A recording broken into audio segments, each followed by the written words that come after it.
Good morning, everybody. And thank you so much for joining us for today's webinar on First Nation Municipal Economic Recovery and Resilience, the experience of the South Island Property Partnership. Just a couple of housekeeping items for everybody. We kindly ask you to have your microphone muted at all times. And if you have any questions at all, please feel free to go ahead and type them into the chat box. And at the end of the presentation, we will read them out. So again, welcome everybody. And I would like to pass it on to Marissa Lawrence, who is the Senior Program Officer for the CEDI program, and we will start our webinar. Thank you very much, Svetlana. Welcome everyone, and thank you very much for joining us. It's my absolute privilege to be coming to you today. Just as a reminder, everybody, if you can mute yourselves. Thank you.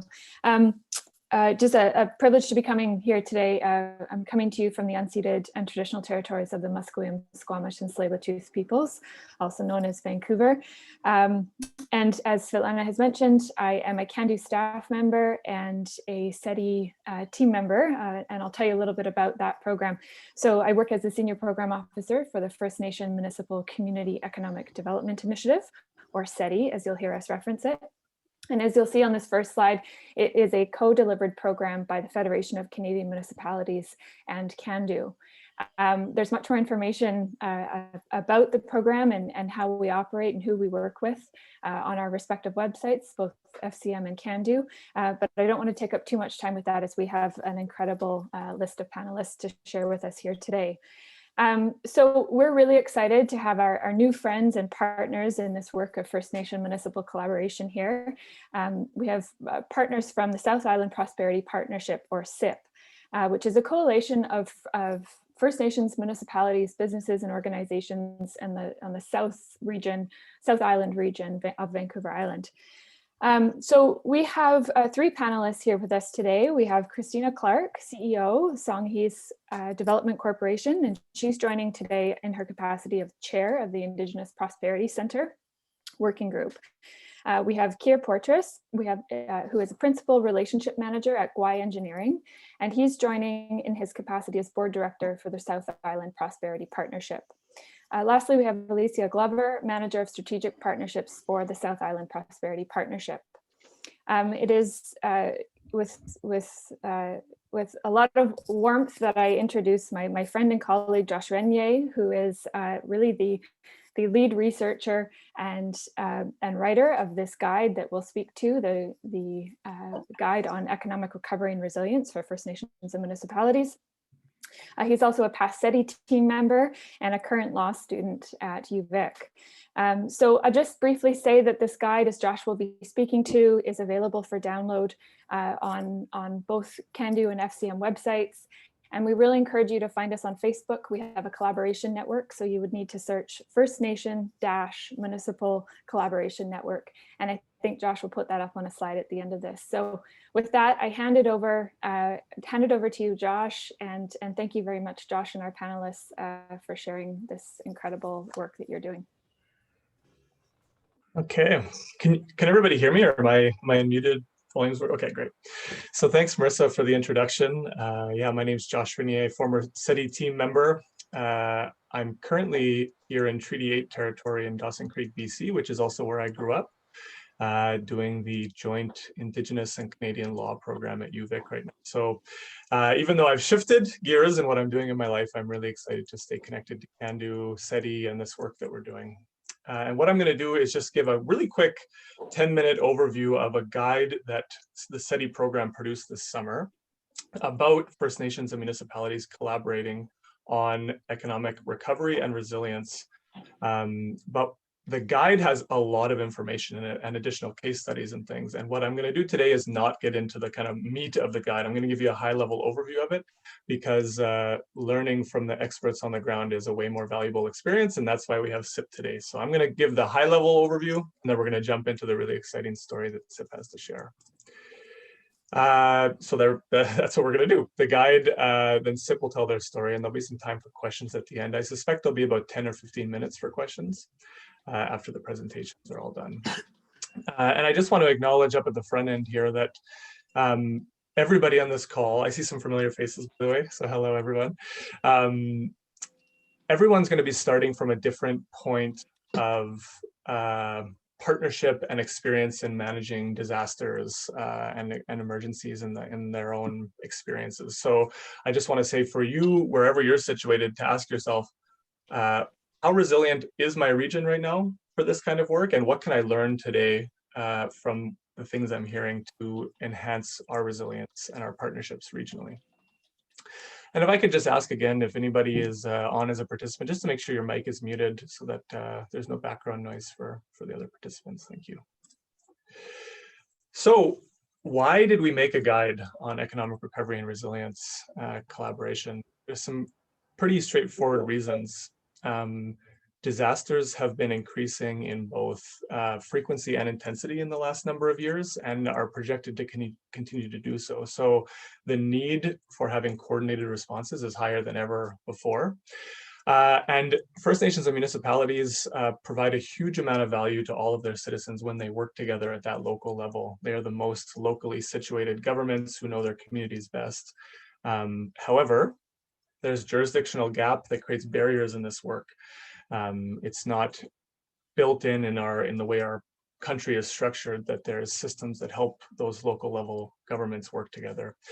And then most urgently, and that's the context we're still living in, is that COVID-19 kind of hit everybody very unexpectedly, and a lot of the economic recovery efforts across the country right now are geared at that.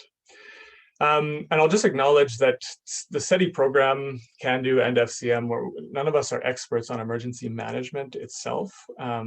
What we work on and our expertise is on partnership building between First Nations and municipalities on economic development. So that really is the lens that we bring to this work.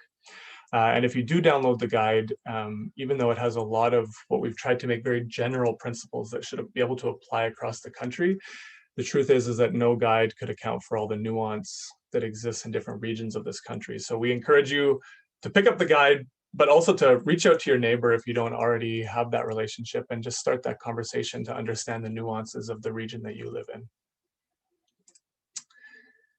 So why will this guide be useful for you if you download it and start to work through it? These are the best practices that we learned. We did something like 15 or something interviews over the summer with practitioners on the ground who've been doing this work in the past. And what we learned is that working together on economic recovery and resilience can increase the capacity to respond together in future emergencies. So responding to one today, the one that's in front of you, is also going to prepare you for future ones. It's going to ensure greater health and wellness outcomes for everyone, including the most vulnerable in your communities. Fewer people fall through the cracks when your responses are coordinated. More diverse and representative voices at the recovery table is important. Also saving costs, sharing resources, and delivering more efficient services because you're not having to duplicate within the same geographical region. And then finally, maximizing access to stimulus funding from other orders of government, both pooling together funds that your respective governments have access to, but also being able to have a stronger application. Both provincial and federal governments often express priority for joint applications in that way. And I've just thrown up here just for information that we're going to hear from SIPP today, who are an amazing example of these 5 points listed here. But the guide itself has 4 other case studies from other regions of Canada as well to look at. And so if you're looking for more examples to build even further than the example you hear from SIPP today, then download the guide, and those case studies can be found in there. So if I could distill the whole guide down, and there's a lot in there, but if I could distill it down to the top 4 points I think are important takeaways to doing this work. The first is to build and maintain respectful relationships between your communities. I was surprised, but also very excited to hear from literally everyone we spoke to in the research process for this guide that this work doesn't happen if you don't have those relationships. And I think that message is really clearly reinforced today in SIPP's presentation as well. Second, communication, both between your communities and in a coordinated way to your communities, is super key to doing this work. It's kind of what keeps it all running together and coordinated. Choosing a structure that works for your communities is really important. There is no one structure for coordinating and collaborating on economic recovery. So whether that's formal or informal in your context, some communities opt to hire new staff members through joint funds, other ones task existing staff members with this work. And so whatever fits your context is going to be best for you. And then lastly is thinking long-term in your solutions. So emergencies and disasters can make you feel like what's right in front of you is, you know, the most urgent thing, and it is, but in the recovery stage, thinking long-term in terms of how you're rebuilding your economy came up in all of the interviews that we did. So this is, I just want to do 2 quick slides about the content of the guide in terms of framing where economic recovery fits in the larger emergency management continuum. Because when we set out to do this guide, we had really aimed to focus in on recovery and resilience. But what we realized very quickly is that recovery is part of a 4-phase emergency management continuum that includes prevention and mitigation, preparedness, and response to the actual incident. And what's important to know here is that all of these stages are important. If you're doing work on any of them in partnership, that's awesome, but that it's the whole work on all 4 phases of the continuum that actually builds your regional resilience. And so while we're talking about economic recovery specifically today, that's how this presentation has been framed, it's important to recognize that as part of a larger continuum of resilience building in your region. And actually SIPP's presentation, again, I'm hyping you up a lot here, SIPP, but your presentation is an amazing example of all of those stages of this continuum. So I'm looking forward to getting into that. And just in a little bit more detail here, we could have done an entire presentation today just on the guide and the content within it. But I pulled out some of the best practices in each of these phases that you're going to really see emphasized in SIPP's presentation. So at the preparedness level, building that relationship and planning together before an emergency, it's really important to build those relationships and establish a shared table early on so you have a shared decision-making body and information sharing body. And then to share any existing emergency management economic recovery plans, and where there's gaps, develop shared plans together. And then in the response, for example, to COVID, the first step is really to connect, convene, and communicate. So to make sure that you're connected, you're communicating, and that your key decision makers in that emergency context are communicating and getting together regularly, so that they can move into the assessing the economic needs in the community. And this tends to be a step that communities do on their own because they have existing relationships with businesses and other stakeholders. But doing that together really means that your full economic picture is getting assessed and nobody's falling through the cracks, and then making an action plan based on that. And then finally, on the recovery stage, and SIPP is a great example of this again, thinking about new ways of doing business after that emergency. So advocating for resources in a shared way, taking time to re-envision how your economy might look in the new context after this disaster has come through, and then growing the partnership and continuing to reinvest in that relationship and deepening and strengthening it. So I've gone over this very briefly. I just want to re-emphasize that you're going to hear an amazing presentation from SIPP. And if you're curious and want more information, download the guide, but also reach out to the CEDI program. There's some information here. We have a number of other tools on economic development and partnerships more broadly, a list of financial resources, and a whole bunch of different things that you can access through CANDO and FCM's websites. And then, like Marissa said at the beginning, here's what you would search for on Facebook to join our First Nation Municipal Network. So that's for the most up-to-date news on what's happening in this field of work. And there's Marissa's email there if you want to contact her directly about this work. So with no, I know I blew through that very quick. I wanted to make sure that I didn't take any more time than necessary from our real stars today. So I'm going to pass it over to the SIPP team. And I just want to say thank you for presenting today. Really happy to highlight you as an additional new case study and best practice of this work. And I'm excited to learn from you today. Thank you so much. Thank you, Joshua. And Alicia will be putting up our presentation here. So we're very pleased to be here to share with you and talk about our work that we're really all undertaking as we co-create the future of this country together. I work for Songhees First Nation. I've been with them for 26 years. currently as CEO of the Songhees Development Corporation.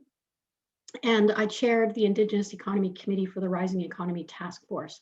And that body of work is why I'm here to speak with you today. And I'll turn it over to Keir to introduce himself.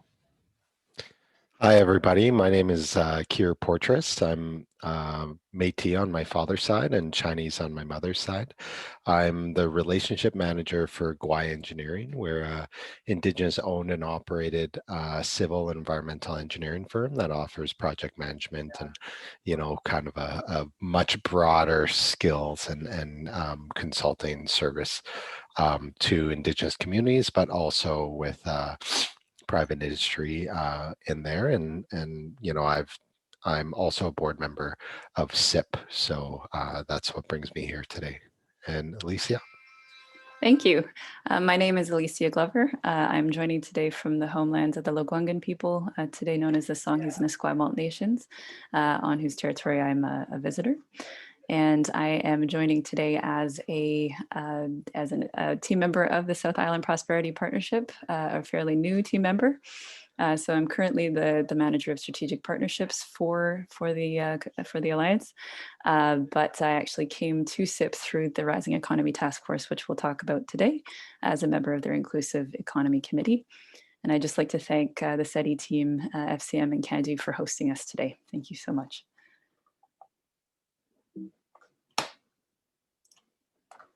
So today we will tell you a bit more about the South Island Prosperity Partnership. We'll dig into our approach to economic development and building relationships. We'll walk you through our response to the economic impacts of COVID-19 and the convening of the Rising Economy Task Force. We'll share a key recommendation that came out of that response, and then some key learnings and invitations that we hope will bring some value to you today. So to understand the South Island Prosperity Partnership is really to understand the region that we serve. Greater Victoria is one economic region with many governments, including 10 First Nations and 13 municipalities. The region had the second slowest recovery from the 2008 financial crisis, and the founders of the partnership realized that a different approach would be needed if we were to avoid a race to the bottom. And so the South Island Prosperity Project was founded initially as a nonprofit organization in 2016. It was built on a collaborative model based on the Halifax Partnership, with revenue based on a funding model that was with municipal per capita funding model that was supported by different categories of membership. Key to the conversation today is that the intention to work with First Nations was present from the beginning. And a key piece in what supports our work is that the South Island Prosperity Partnership was set up with a governance approach of one member, one vote. And this was key in building trust with not only smaller municipalities and First Nations, but industry, post-secondary partners as well. We function as a third party, which gives us the freedom to really embrace ambiguity and an approach that recognizes that we are stronger when we work together. So instead of competition, we value collaboration. And the impact of this approach is that we can focus, beyond an election cycle or any, bureaucratic constraints, and really pursue a long game over any quick fixes. We can also work through our relationships first, rather than bureaucracy. And overall, this provides an environment that has supported collaboration and innovative responses to shared challenges. Thanks to this model, our alliance has grown. We're now the partnership. So we graduated from a project to a partnership, and are now an alliance of over 70 public and private sector partners from across the region. Like most academic agencies, we do the typical work of, foreign direct investment, global branding, cluster development, events and thought leadership, including Rising Economy Week, Ideas and Impact Series, and workforce development, which we see as key in ensuring that there is inclusive access to the economic development projects that are happening across the region. So our member count is often being updated, but as of today, we count 10 municipal governments, 9 First Nations, 5 chambers of commerce, 7 financial institutions, 3 post-secondary institutions, and 38, I would say, plus major businesses and NGOs as official members. And I'll hand it over to Christina to talk about our approach to building relationships. Alicia. And I failed to acknowledge the territory in the beginning. And I work primarily in the Lekwungen territory as an employee of Songhees Nation, but I'm also an investor in Chianu First Nation and their economic development as a homeowner in their development. And I'm a taxpayer here in Chianu. So very honored to live and work in these beautiful lands. So I mentioned earlier that we are co-creating our economy by building these relationships. And Alicia just said that SIPP included First Nations in the very beginning the formation of the organization, which I think was really key. It wasn't an afterthought to go out to the First Nations and say, we're doing this work, you might be interested in it. It was right at the beginning. And it was through that I ended up being on the inaugural board of directors, bringing a voice of a practitioner in economic development for a First Nation. And that's been really key. And at that table, I found the board very, partly because it was in the DNA of the organization and partly because the people at the table really bought into that design of being truly collaborative, that all segments of our society need to be involved in the economy for us to be a healthy, thriving economy. So we can put it on the next slide. One of the key things that SIPP did was engage First Nations, the 9 South Island First Nations in, we called it an Indigenous prosperity gathering. And our goal was really to just start more conversations between the nations in terms of what we're doing for economic development and learn where we have shared dreams that we might want to collaborate on or share challenges that we might want to, together find solutions for. So in addition to hosting this event, other things that SIPP did was they invested time and resources. They dedicated staff members. They had a full-time staff person as part of this process. And they also resourced membership fees to remove the barrier initially for First Nations to join the South Island Prosperity Partnership. The funding model of that is based on per capita of taxpayers. So the fee for First Nations with our limited tax base is not huge. It's not generally a barrier. So we are finding that the nations are staying as members after that initial invitation to come and join us. So that was held in November of I think we had 2020, but 2019, this was before COVID.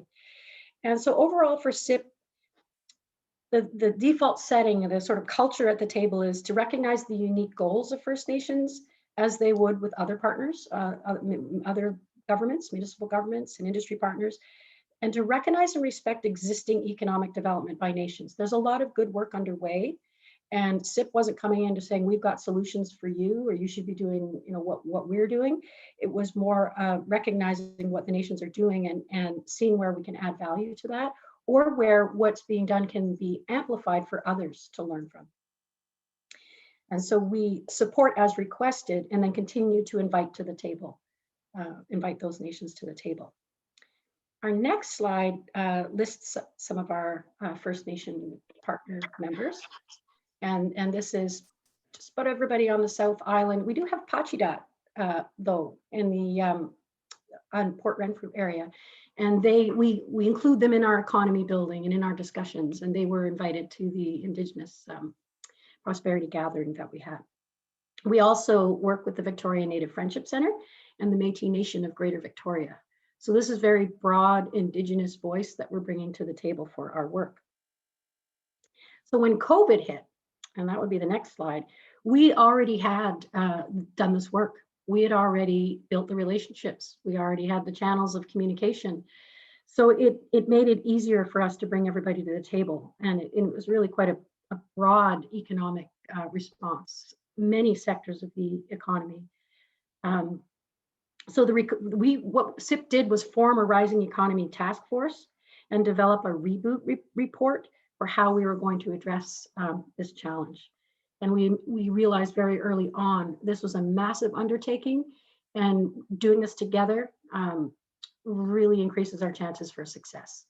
We didn't want to avoid duplication and wasted energy. And we wanted to speak to government where stimulus funding was being allocated. We wanted to speak with a very strong voice about what was needed in all sectors across our region. So we mobilized members to form the Rising Economy Task Force, and that was launched in April 16th, 2020. And I think our next slide is a timeline. Yes, so there's a timeline for the task force. So very quickly after COVID hit, we started this work. We brought together leaders from levels of government and 10 sector committees. And our next slide actually lists what those committees are. And we pulled together, each committee was responsible for pulling together stakeholders and working through trying to determine what are the issues we're facing right now, what are our immediate needs, and what are our slightly longer term needs for recovery. And then in September and October, all of the recommendations that came from the committees were reviewed and looked at through a lens of recovery pillars. And there's a couple reference slides at the end of this presentation, if you receive a copy of it, that lists what those 10 recovery pillars are. They could be an entire presentation, but very well thought out a theory around what is economic recovery and how do we measure it. So in November 2020, we launched the Reboot Report. So we kind of announced to the world what it was we were doing. And then after that, what we've done is we've continued to come together to do a check-in. Where are we in our recovery? What activities have taken place and what hasn't yet? Where are the gaps? And so that keeps this recovery plan very alive and allows it to evolve as things unfold and as projects move forward. Our next slide shows the sectors. And so we have the sort of more traditional sector committees, but we also included a committee for inclusive economy, and that included the social sector. And we have a number of organizations that serve marginalized communities in Victoria and the Greater Victoria area. So we had an entire committee addressing that issue. And then we had a committee for Indigenous economy. And I had the honor of co-chairing that committee and bringing together a group of Indigenous leaders and practitioners to talk about the impact we were seeing with COVID and what we needed to see come out of this recovery report. So our next slide focuses on the findings of the Indigenous Economy Committee. And really what we realized, and I'm sure many of you on this call would say the same thing, what COVID did was amplify existing issues. So the issues that we have as a result of COVID, we had before, they're just amplified. They just made problems worse and more difficult to overcome. One of the things we realized from an economic development perspective is a lot of the industries that those at the table were involved in were the first hit. There's a lot of hospitality and tourism, and we realized there's a need to diversify and to increase our resilience for any future impacts to those sectors. And we also realized that there's a lot of work that needed to be done for the greater economy to realize the benefit of the Indigenous economy within it. And when we say integrate Indigenous businesses, we don't mean sort of mainstreaming them. We mean make sure everybody knows about them. Make sure everybody can purchase from these businesses and is aware that they're there. And that's what we talk about integrating with in the business networks like chambers of commerce. A lot of business comes through that. And we find that Indigenous businesses are often not part of that network. So part of the work we're doing is making sure that Indigenous businesses do become part of that network. And increase sharing amongst ourselves of best practices. And we added the word wise practices, because sometimes what's considered best business practice isn't necessarily a good fit. An example I would give is we're always told to separate politics from economic development. But in reality, much of our economic development opportunities that come to us in a First Nation setting come through our government. It's through treaty negotiations, accommodation agreements, being approached by industries that want to partner. So and the chief and council leading the community vision, they're really the gatekeepers of what the vision for the future is for the nation. And economic development is very much sort of how the nation exists in the world and is tied into the economy. So we don't want to lose the wisdom of our leadership, of our elders. So wise practice is to distance rather than separate. Business decisions are made by a board of directors in a business context, but the values, the priorities, the goals, those come from the nation. So that's just an example of sharing best practices and one of the things that we've learned at Songies. So our next slide speaks to some of the recommendations that came out of the Indigenous Economy Committee. And a main one is to invest in inclusion. And that was one of the pillars, invest in inclusion. So what we recommended was incubating and spinning off a regional Indigenous Economic Development Office for the South Island, and to pursue pilot funding to carry on the conversation amongst the nations to see where we can support one another's work. The lead for this is SIPP. In the short term, as to helping being a convener, really bringing us together, and in the longer term, First Nations. This needs to be First Nation led to be a First Nation organization, Indigenous organization. The support that we're receiving is from BC Ministry of Indigenous Relations and Reconciliation, and we have great interest from Minister Rankin. Western Economic Diversification Canada, and SIPP has put in some of its revenues to help start up this important project, and also the Capital Regional District. It's our regional district here in Greater Victoria. So this is short term. We want this to happen, to start within 12 months, and we have already started. And that brings us to the vision for, now right away you'll notice a name change, Indigenous Prosperity Center. And that came as we were talking with the nations. It became clear to us that we shouldn't say South Island Economic Development Office, because that suggests that the Economic Development Office represents all the nations on the South Island. It's not fair to say that it does. It'll represent those that choose to participate in it. And so we didn't want to create kind of another layer of government or another layer of bureaucracy. What this is a place, and right now it's not a physical place, but it's a place for Indigenous business, for First Nations to come together for common goals, and such as enhanced communication and cooperation, coordinated joint initiatives such as procurement bids and training, upskilling, leadership training, pursuing micro-credentialing programs, working with our education partners, identifying and pursuing government procurement opportunities, and designing and launching an Indigenous centralized employment agency. Is one of the things that was identified through the Indigenous Economy Committee is that we are duplicating employment agencies all over the place. We have little ones in every community, just about, and that's a challenge. And it makes it difficult for, say, an industry that's wanting to hire Indigenous people to find them. It's a challenge to find them. So that's a gap that's identified that we want to help fill. And that's the end of my slides, and I'm going to turn it over to Keir. Thanks, Christina. And one of the big things, this Indigenous Prosperity Center, just like Christina was saying, is meant for communities that want to take part in this, and we don't want to make any assumptions or bring our own stuff into it. And the work to date has been, we've sent out invitations to all the South Island First Nations to be involved, but also with the Victoria Native Friendship Center and the Greater Métis Nation of Greater Victoria. All these organizations have been invited to take part and incubate the center. And right now we're looking for funding to support this initiative. And so we have a team within SIPP who's doing that, but we're hoping, just like Christina had mentioned, that within the next year we're going to be able to get this off the ground.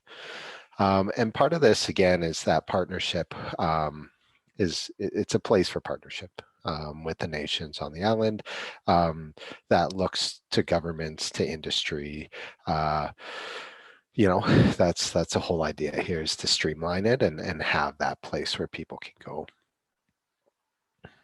Next slide. Perfect. Yeah, and as we begin this work, we just want to share some of the key things that we've learned and invite you to start some of your own stuff too.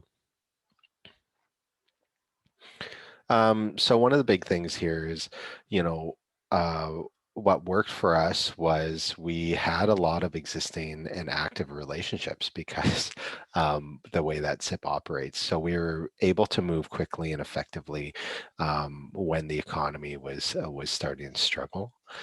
And also these existing relationships had existing structures for communication and collaboration, which further helped that response. And within our task force that we created, you know, we had independent committees doing these reports and giving voices to, you know, the sectors that they were part of. So it wasn't, again, centralized. We weren't controlling the message. These committees were made up of the appropriate members. There was an amplification of supported engagement. So again, using those committees and our existing structure to make our work better. The co-chairs within the committees were diverse. And so really we're able to highlight that big picture thinking and connections. And for most of the committees, the people at the table were leading the response. So again, really active committee members and really active membership, which has been really, really great for us. So a big part of that is just being able to be tied into other efforts and other initiatives, and not, again, we're not working in silos here. We're trying to really create that partnership and the collaboration. And it really made it clear how interconnected, you know, everyone is. It doesn't matter if you're industry or government. You know, just like, again, what Christina and Alicia were saying was, you know, like things are tied in. You know, economic development is not separate from political or socioeconomic. They're all interrelated. And I think we can all sort of see that within our roles. And this work is really highlighted that. And you know, just to share some of the lessons that we learned through this is, you know, continue building relationships. It's relationships are really, you know, where it's at. Knowing who to talk to within the nation, so really, or communities or offices, you know, the frontline workers. That's really where a lot of the push and pull comes, and a lot of the groundwork is. And so if you know, if the frontline workers within the organizations know who each other are, then when, you know, a crisis happens, it's that much faster. You know, you don't have to phone 4 people before getting connected. It's like, no, I'm phoning John and John's the right guy. Ensure staff are working together. So again, you know, this goes to coordinated efforts. So again, it's the staffers who are doing those, you know, that frontline work and getting that out there. The political, obviously, you know, they're making the decisions at a high level and looking forward, but often it's the staffers who are doing that. So making sure that everyone within your organization are working together, but also outside of your organization, they're connected and working collaboratively. Streamline systems before we need them. So, you know, don't wait to find out that things don't work. You know, take the time when we have the time to, you know, figure out how you can make those systems a little bit more efficient or a little bit quicker is really good. And it can be tough to fund collaboratively. What we've really seen is a lot of the funding supports that are out there and a lot of the structures don't necessarily mesh. You know, they're like, hey, here's a whole bunch of money here, and there's this thing here, and this initiative. But you can't, you know, getting them all to kind of fund together is really difficult. I know within, you know, the industry that I'm in, there are some funding bodies that communicate really closely and collaborate. But from what I've seen and what we've seen through SIPP, that is few and far between. Often, you know, there's political initiatives and there's, you know, directions that are handed down through these ministries where the funding's from. So it's a little clunky. With our next steps, we're looking at, incubating and spinning off the IPC. We're on good foundation to do that. So really looking forward to what that looks like. We're going to continue engaging the region to monitor and support recovery. So it's not it's not just enough to have the task force and have all these reports. We have to really keep going forward and making sure that our projections and some of our recommendations were right or were wrong, and how things are changing. We're going to continue convening as a third party. So again, we're on the outside. We're a place where people can come together. We're not necessarily the ones right in the sort of thick of it. And learn from experience. So again, that goes with that engaging and monitoring things going forward, is to be able to, not repeat the same challenges that we had, and if something does come up, that we've learned from that experience. And one of the things, well, not one of the things, the things to consider, and I invite everyone here on this call to really do some of this, is just do it. Reach out and talk to people. It's as simple as, again, just picking up the phone and saying, hey, I'm going to phone, Songhees and figure out who I need to talk to there today. Don't wait for next month. I know we're all really busy and continue to be really busy. But, make the time to, make those phone calls and get connected. One of the things is that I've seen from the industry side is industry is already making a really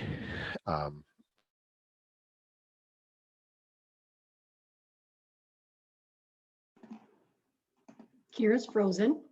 And I'm trying to think of where he was mid-sentence there until he comes back again. But really what it boils down to is, don't hesitate to do this work. Get to talking to people, get to building these relationships now while you have the time, so that when an emergency hits, you're able to respond to it.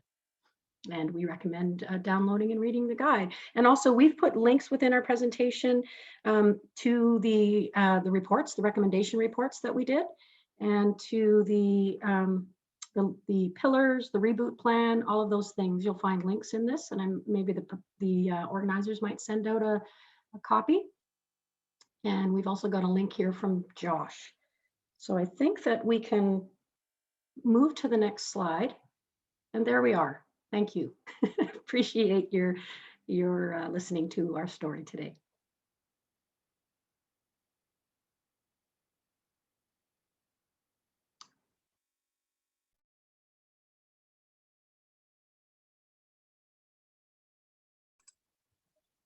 Okay, I think we're moving on to any questions from the audience. I believe, correct me if I'm wrong, Marissa and Svetlana, but are we doing this questions via the chat or hands up, or? Let's take them via the chat. Yes.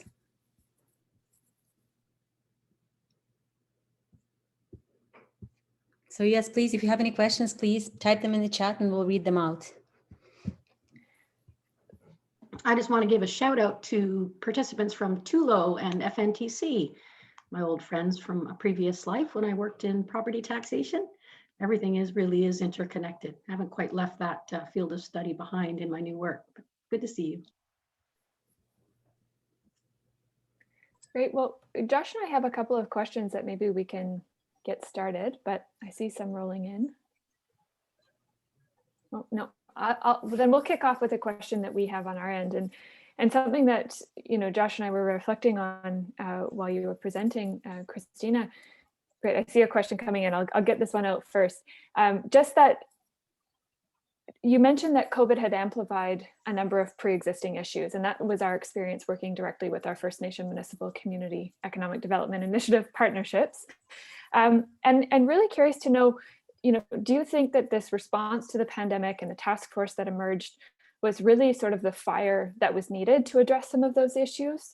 And if so, how or what was the motivation to really advance those pre-existing, those solutions to those pre-existing issues? Well, what we're finding actually is that the barriers to collaboration still exist, and we're just trying to work around them. And we've challenged, one of our task force meetings, and we had representatives from the federal and the provincial governments, and we challenged them and said, how are you going to support our efforts to collaborate? You've got these Indigenous streams and you've got these non-Indigenous streams. What if we want to collaborate together? And they haven't given us a solution to that. So we're doing what we're all good at, is finding workarounds to that. We're hoping that the good work that we're doing will be witnessed by government, and we certainly are. They've been at the table, they've been paying attention. So we hope that they're getting, and certainly Minister Rankin is appreciative of the issues that we're facing. So not without hope that we'll make some progress, and that this event might contribute to that progress. I would add that, and it actually came to mind when in Josh's early slides, is that the Indigenous Economy Committee managed to not only address the immediate, response needed to support folks impacted economically, but take a long range view and think about what is needed now to to support resilience in the long term. And so I just to attribute that to the committee's vision and seeing that this is an emergency. We have it's a chance to get attention, a chance to bring in some resources to not only address the immediate needs, but really the long term structural change that's needed.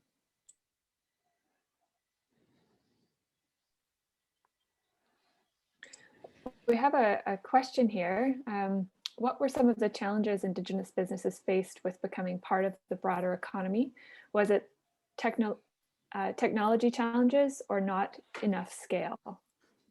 I actually think that the from my perspective and what I'm coming across, it's actually just that we're operating in different sort of bubbles, and the Indigenous businesses aren't having some of the channels that non-Indigenous businesses have, just because they're not plugged in. We even on our Indigenous economic development organizations, we're kind of existing in our own world, and it's a challenge. Where does that integrate? But certainly technology challenges is something we were all trying to pivot to online business all at once.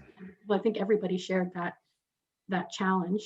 But I think it comes down to relationships, not enough relationships between Indigenous business people and the rest of the economy. That's what we're trying to focus on. Yeah, one of the big things with that is,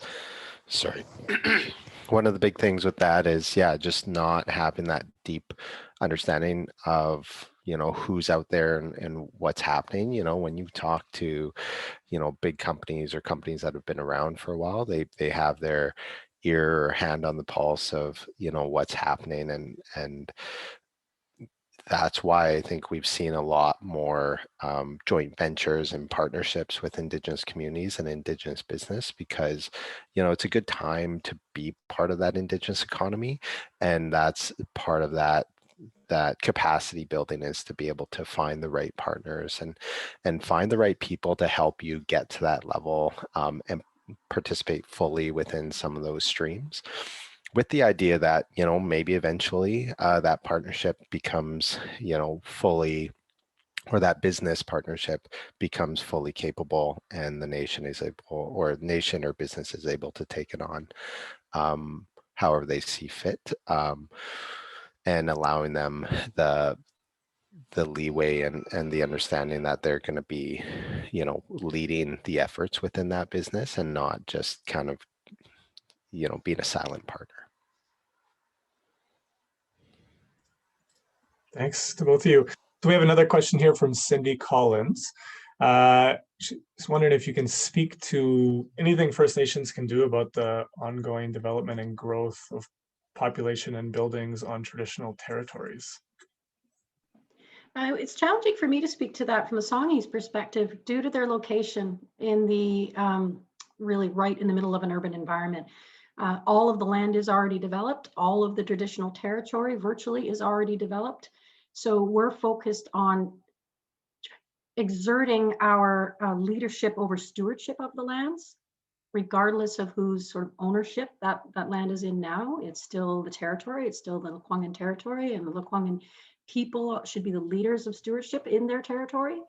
So we make our voice heard at other local government tables about our thoughts on what's happening in different areas and our thoughts on development. And so we're through influence trying to do that, and through showing leadership in environmental stewardship. Those are the ways we're pushing back. But in the context of Songhees Nation's actual lands, we were looking at how to redevelop them responsibly and how to have enough housing for future band members. So that's in an urban context what we're faced with. Yeah, and that's similar where, again, having, recognizing that the Indigenous communities that are, surrounding cities or within cities, should have a say within, within those municipal contexts. The CRD is now including the Indigenous communities in some of their committees. I would encourage all municipalities to start, bringing in communities within that political realm and help provide that feedback to development as it's happening and within that public forum, and not necessarily see it as stifling, but see it as a partnership and collaboration so that you can see better development. Not necessarily, slow it down or anything like that, but put inputs in to developers and landowners within the region to be able to do things that have never been done before. The other side of that too is what I've seen sort of, and this is just anecdotally, is communities like Songhees where, they're within city limits or close to cities, that they're able to do development in a way that is important to them and reflects their needs, and can move things actually faster than would be possible within sort of the typical municipal things. So, I think those again are where partnerships are really important, because we see this with the Squamish, right? They're looking at building this whole new area in Vancouver that reflects them and that they want to do it, and it's on their land, and many city officials are probably very jealous of that because they're like, no, this is how we're doing it, like, go away, pretty much. So yeah, that's where I see a lot of that collaboration, is to be able to include them in that city planning type stuff. Can I just build on that, Kier? We've got some very related questions to what you were just sharing. In your context in SIPP, are there formal agreements with municipalities and First Nations that have emerged based on some of this work? Have there been any things around cost sharing, for example, on the Indigenous Prosperity Center, or discussions of shared taxes, or any of the, like, moving down from the coordinated plans into actual costs and agreements and things?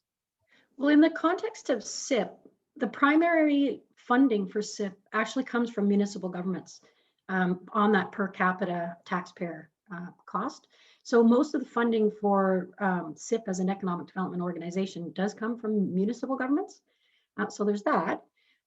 But in between individual First Nations and their neighboring jurisdictions, there are all different types of relationships, and some of them stronger than others. And so some municipal governments are doing a good job of talking about development adjacent to reserves and what that might look like.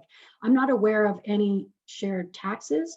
I know that for Songhees Nation, in our treaty discussions, we have some potential treaty settlement land in the urban core, and and some of the other members of our treaty group have also talked about different solutions for how to handle the servicing of those, and about potential for shared tax agreements as a way to approach that. But there isn't a mechanism in place that I'm aware of for First Nations to really exert themselves regarding developments that happen in their territory that they're currently do not control. They don't have jurisdiction over under current law.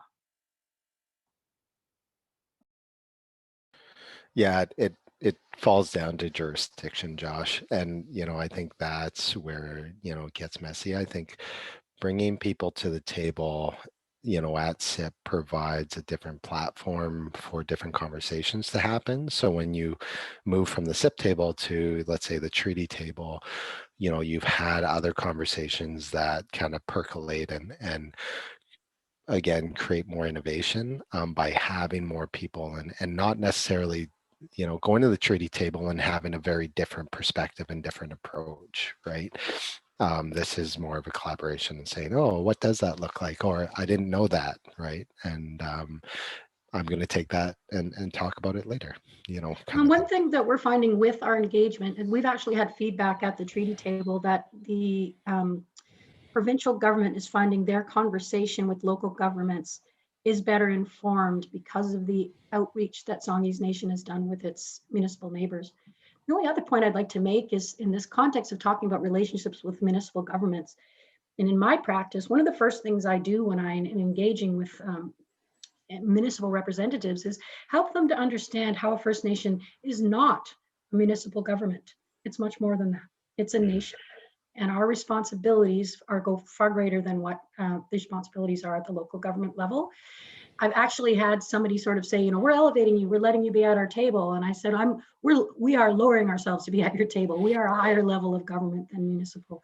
So understanding the differences between a sort of hybrid First Nation government, which has local, provincial, and federal components with the local government, is part of the education that happens in the early relationship building.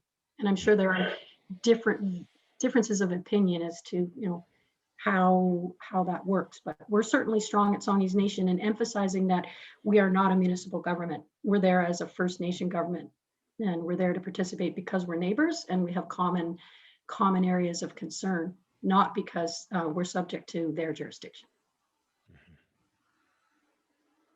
And the other side too is all Indigenous communities are at different stages and capabilities.